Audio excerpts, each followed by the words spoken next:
India bans sale of unproductive cattle for slaughter. What do the new rules on sale of cattle for slaughter says? What are the implications of ban on cow slaughtering? How the ban on cow slaughtering affects the animal markets and lives of people.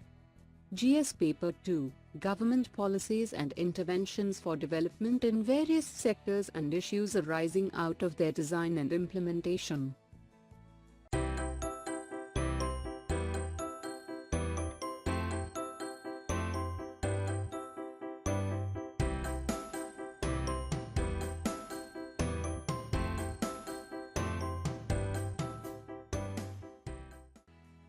What is the context about? The Indian government has issued tough new rules to suppress the trade in aged, unproductive livestock for slaughter. It is a move that will severely disrupt the livestock supply chain at the heart of the rural economy. The central regulation for cow protection has been notified at the backdrop of rising cases of violence against cow traders by Hindu vigilante groups. The rules have been notified under Prevention of Cruelty to Animals Act of 1960. The new rules will be implemented in the next 3 months. What are the implications of ban on cow slaughtering? According to the 2012 livestock census, India has a total of 191 million cows and bulls, and 109 million water buffaloes. Most of these end up on the streets as strays, spewing methane in this age of global warming.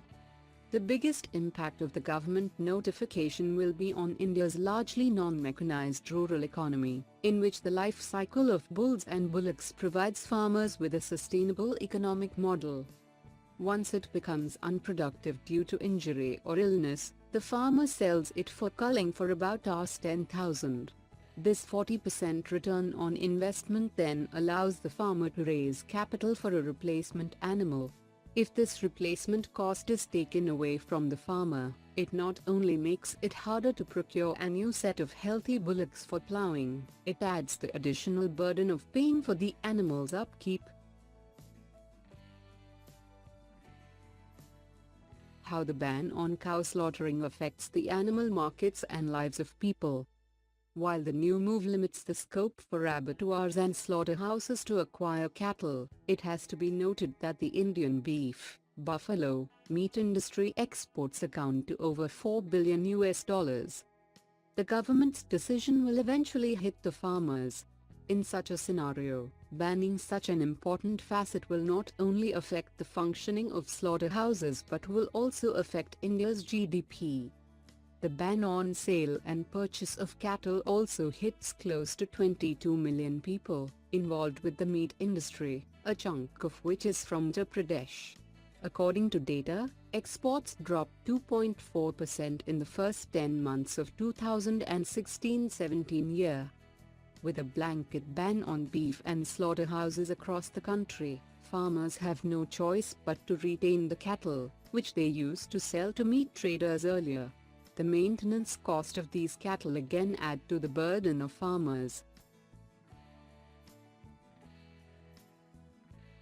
What do the new rules on sale of cattle for slaughter says? Across India, the cattle trade is permitted only among farmland owners. Cattle can be only sold to a person possessing documents that he is an agriculturist. As per the new regulations, cattle bought cannot be resold within 6 months. Young and unfit animals cannot be traded. Animal markets cannot be set up within 50 kilometers of an international border and 25 kilometers of a state border.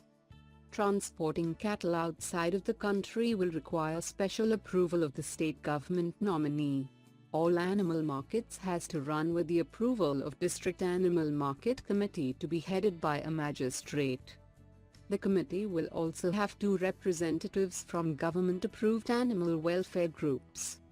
The new regulations prescribes around 30 norms for animal welfare in markets like that of water, fans, bedding, ramps, non-slippery flooring, veterinary facility and separate enclosure for sick animals etc.